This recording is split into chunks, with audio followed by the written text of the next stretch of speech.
My father first talked to me about it fairly early. He said, "What do you think of Thundercats?" And I said, "Thundercats? What is a Thundercat?" And the first thing I remember him telling me was I had this idea for a series that involved superhumans that had the form of cats, what parts of them were going to be animal, what parts of them were going to be human. And he would put that down when he pitched it. And it was kind of like I say, Thundercats, Thundercats, Thundercats. And after a while, it really started saying, yeah. Rankin Bass was an animation studio that had pioneered stop-motion animation for television. They became kind of the masters of that. And then they diversified. They got into doing cell animation as well. At that time in the Rankin Bass career, we had just formed an affiliation with Telepictures. And their strong point, and the reason they wanted us and we wanted them, is they had a great sales force. So Arthur and Jules developed a relationship with them, and in the process of developing other shows, we were being pitched ideas by Leisure Concepts, Inc., this design firm. They would come up with ideas and present them, and I remember Stan Weston came up, and I forget exactly what he was pitching to us, but I obviously wasn't too interested in that. I looked over at his portfolio, and there was this design in there of this half cat, half human thing. It was just this incredible piece of artwork. And so I sort of wandered over and took it out of his portfolio. I remember Jules looking at it, and you could just see his mind just off to the races. In New York at the time, Rankin Bass was the only animation company. So we didn't have a pool of writers or illustrators that worked specifically for animation. They got to use a lot of people who didn't work on the regular Hollywood cartoons. They got people like Leonard Starr, who was a great cartoonist, a newspaper cartoonist, and they've also got people like Howard Post and Bob Haney, who had written comic books for DC. Thundercats was done with an American comic book sensibility, and it really comes through with the kind of stories and the imagination on that show. Jules called me and asked if I could come in to Rankin Bass's office.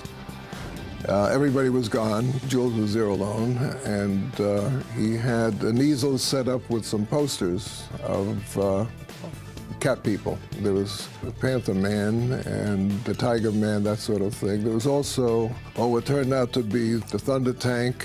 The best thing about it was the logo, the lettering on the logo was just sensational. So he said, "Can you do a treatment?" So I said, when do you want it? And he says, "Tomorrow." And that's what I did. It was a 12-page treatment, the entire thing, the exodus from Thundera, the dying planet, and being attacked by the mutants. Jules, in the very beginning, said to me, what you have to understand about animation is that whatever you can imagine, whatever you want, you can do. You just have to write it. We were a bunch of guys sitting around a conference room table saying, okay, well, they're in this new place called Third Earth. They're going to have to move around. We got to have this thing called a Thunder Tank. And then, okay, well, they can't just go to the gas station, so we have to invent this thing called Thundrillium that the Thunder Tank runs on, and they can't find it. So what you must do is open your mind to anything. So it never occurred to me that, we couldn't have an Egyptian character with a spaceship. Why couldn't we have thunder tanks? As long as you could somehow fit it within that format. Just getting everyone around the conference table for 2-3 long day sessions and just kicking ideas around.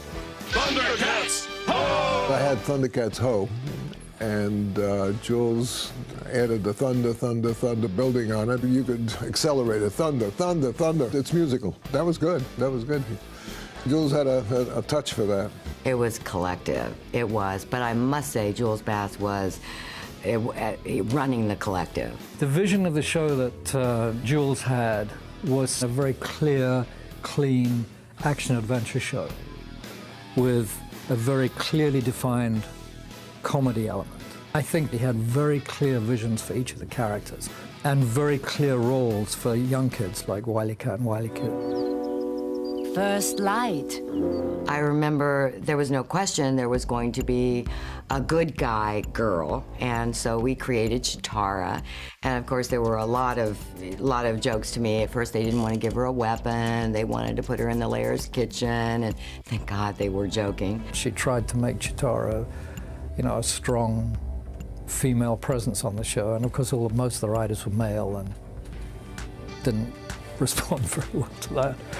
Well, he gave her a stick. What else do you want? Oh, I love Chitara. I think I identify with her. I just loved her strength. I loved the fact that she was strong. It was partially physical, but partially was her speed. Chitara was just fast, you know. I mean, her whole point was speed.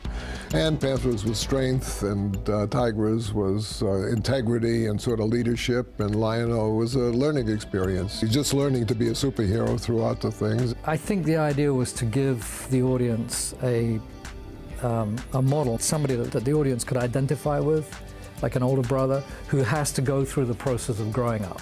Ancient spirits of evil, transform this decayed form to Mum-Ra! He just was a bad guy that got mummified, possibly a bad high priest, but there was no backstory. He was just there as a villain. I named him Mum-Ra, and he was evil, and it was very much like the Boris Karloff mummy, you know, walking around like that. But Jules made him the monster. And there was a lot of transformation going on at that time. You know, cars would turn into big robots and that sort of thing. And so transformation seemed like a good idea.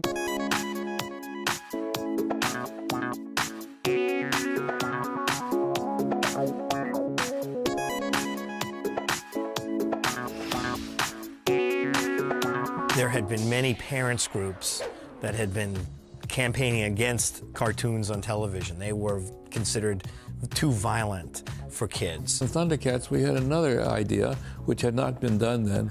And with all of the action going on, there was always a moral to the story that was, if you will, sugar-coated and hidden in there for kids to observe. And we had Robert Cusis, a child psychologist, who advised us on that. Children's TV is going to go on. If we're going to produce it, let's bring someone on and who's going to do something positive for kids. My job as a consultant was really to review scripts to make sure that the content was not going to be harmful. And then the idea emerged to write morals. He would look at our outlines. He would then decide, okay, this story is definitely going to adapt itself very well to lessons in responsibility. And we would then meet with the writer and discuss on the second draft how we could expand that. I let him get to me, and until I can control that, I've got a long way to go. Lion-O and his development is something kids could identify with, the fact that he was learning just as they're learning. And then I think of Jaga, the wise old man who was a parent figure, someone he could rely on to go to seek wisdom. You've always been my guide and teacher, Jaga, and my friend. I think that gave children then watching it a sense of safety, that there were elders in their life, so to speak, that they could rely on their wisdom to learn. I wish he'd joined us in our struggle to spread the code of Thundera. Justice, Truth, honor, and loyalty. We thought all of our shows had good guidance and advice for our audience, and especially young children. In everything we did, we tried to show that this is the way to grow up and become a real person. But the message never dominated the storytelling itself. And yes, it was good for the stations to be able to point out that they were doing public service work along with their adventure programming. Sword of Omens, come to my hand. Sword of Omens, come to my hand. those volcanic eruptions are creating a magnetic field that's destroying our communications. What are we going to do, Lion-O? Shall we have children? We had the freedom to create these characters any way the director would let us, basically, and do whatever sounds and give whatever expression we could. And Lee Donecker was in charge of all of the actors and directed and produced most of the voice recordings. And we created this stock company of a dozen actors that would come and do their parts on a regular basis. Larry Kinney was one of our first hires as Lion-O. There was just no question. He could be the American superhero. The first thing I thought to myself was, I don't want to play him like a superhero, because that's the first thing, I'm Lion-O, and you're. But they kept saying to me, well, we want a strong superhero voice. So I just basically tried to make him vulnerable and yet strong, Lion-O was the youngster, And so it was somewhat about the more mature characters like Tigra giving him guidance as we went. We had to settle on how these characters not only were going to sound, but what their attitudes were going to be. I wanted Tigra to be a real guy, a man's man. And so he would help Lion-O develop into maturity. So and sometimes when I listen to Tigra, I say, boy, this is a square dude, kind of, you know? Panthro was my favorite character in the show, and Earl Hyman voiced him. He had a delicious multi-level quality of his voice was very beautiful and melodious and rich. You are a genius. I am? The ventilation shaft, Snarf. You could squeeze through to the sword chamber. Earl Hyman is a fine Shakespearean actor. He speaks several Scandinavian languages and made a long career playing Othello in Scandinavia. Hadn't you better slither back to your castle, Plundar, mutant? Lynn Lipton in the studio helped in creating her voice. I think hit just the right pitch. She had to have a voice that was feminine, though strong enough to carry Lion-O. So you had to pitch her, you know, we are going to do this, Lion-O. And, you know, you had to pitch her so that she had such a remarkable sense of strength and yet motherly. And some of the guys have said to me that I was their fantasy growing up. And I mean, I'm kind of flattered. Now, Mumra is this 80-foot tall guy, and remember that mucus coming out of his mouth and stuff? That was Earl. It wasn't mucus, but whenever he had to do the line, ancient spirit of evil, transform this decayed form into, and then we'd all back away in the corner, Mumra! It'd be all over the room. I don't know if anybody expected Earl to come up with the Mumra he created. It was so outrageous. Sometimes we just stand and watch him do these speeches, and he'd go into that fiendish laugh, and we'd just applaud. We'd just applaud after it was finished. Whoever you are, I'd let me go if I were you. I'm a Thundercat. Bob McFadden, he was Snarf. He created this wonderful sound for it. Snarf, snarf. Are you guys gonna take this? If you could see his face when he was doing it, he was Snarf. I mean, he became Snarf. Bob McFadden was crazy. I mean, the characters that would come out of him, he was like a Robin Williams. He could do 50 characters, and he'd do it within 3 minutes. He had this architecture in his brain, this ability to create these characters and spit them out at you, and it was like this magic laboratory in there. We all played many, many characters. Each of us played at least 2 or 3 of the main characters. So we would audition for that in the studio as we were recording the episode. You know, we'd say, okay, guys, who wants to audition for him? We'd hold our hands up. Maybe you read a couple of lines. You are doomed, Thundercat. This time we've got you. Jackalman, when he did that voice, we all just, yes, oh, master, yeah. It was terrific. It was great. And I'm happy to say, when I did Monkey, and everybody kind of just said, yeah, that's the voice. Lion-O, your time has come. I remember several times when Lion-O would have conversations with Jackalman, both of whom I voiced. I always preferred just to do them real time. For example, if Lion-O was sitting there, you know, contemplating, and he heard, Well, Lion-O, I see you're here alone. Jackalman, how did you... Never mind how I got in. Where are the other Thundercats? Don't worry about it. I should have known the Territor didn't mean us any harm when the Sword of Omens didn't obey me. And anyway, it was just plain stupid to assume it might be bad. Just what am I talking about? Any kind of recording session, you're going to have outtakes. People saying, oh, poo-poo, I messed up a word. And the engineers always save it, and they play it for their friends at parties and stuff. Oh, Lion-O, we're not... What's the matter, Snarf? I got a cold. Okay, you can hear me saying, Thunder, thunder, thunder, Thundercats. I'm going too high. and then there's one where I go, anyway, we've got to find the Mumra's cave and take the Samoflange and put it... What the Samoflange? They would go off the script all the time, or they'd just make mistakes, and it's funny to hear Lion-O goof up. It was very hard to keep from laughing when an actor is doing that thing, must reach the boulder. that's kind of strained, must got to lift, which was in the script all the time. Chitara, Panthro, my leg, I can't move. Every episode, something was wrong with his leg. And when you watch another human being doing that, it's very hard to keep from laughing. He was terrific at it. We played hard in the studio, but we worked hard as well. When I said, okay, page 28, let's do it again, they were back up to that mic, giving the performance of their lives each and every half hour. We did become a family, and there were birthdays, and there were marriages, and there were babies, and we all went through them together.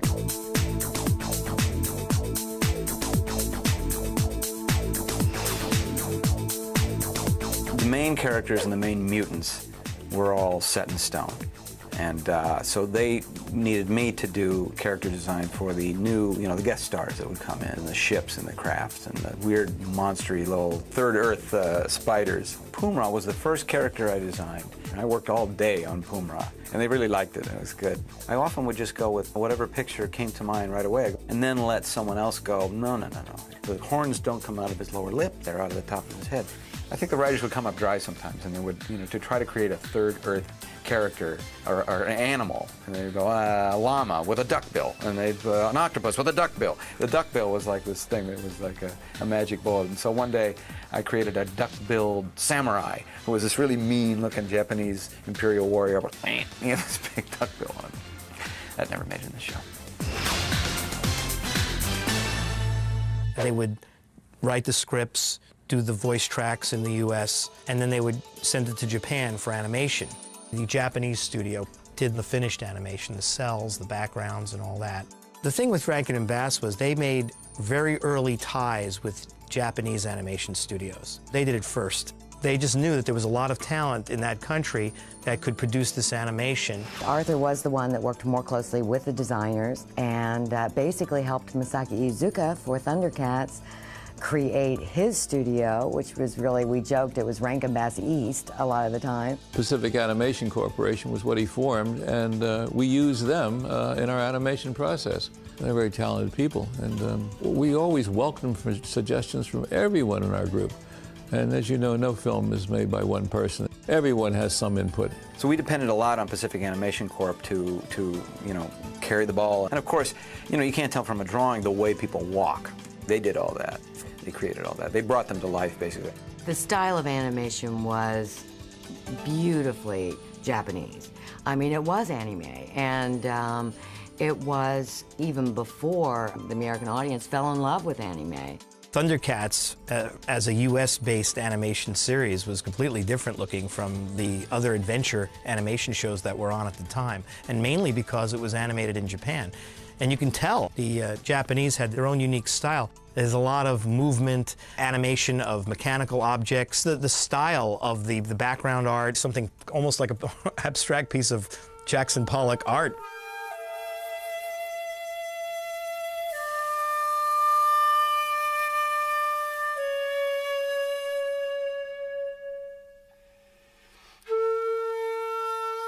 Something like Thundercats was a real revelation to a lot of fans. When they saw it, it was like, oh, this is cool. It's like a hybrid. And it really is the very, very beginning of anime and its acceptance in this country.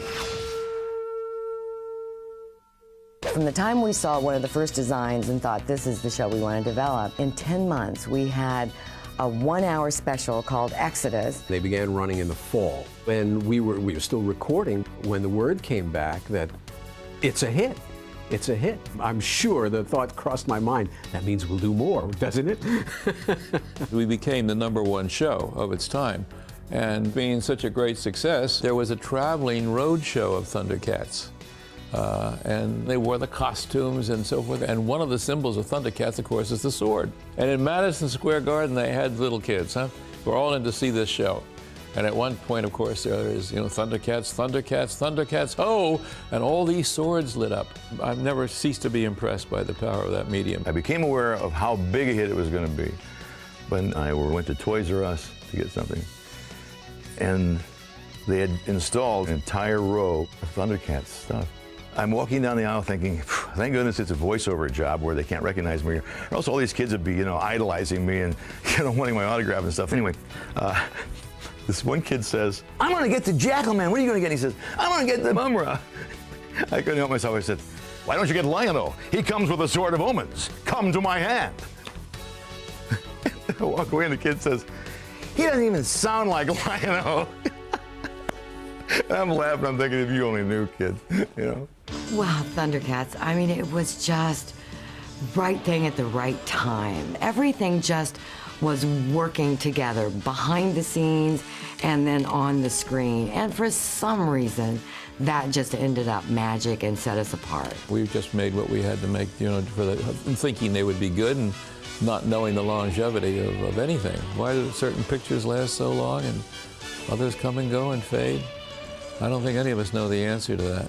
I guess we must have felt the pulse then, and it's still continuing.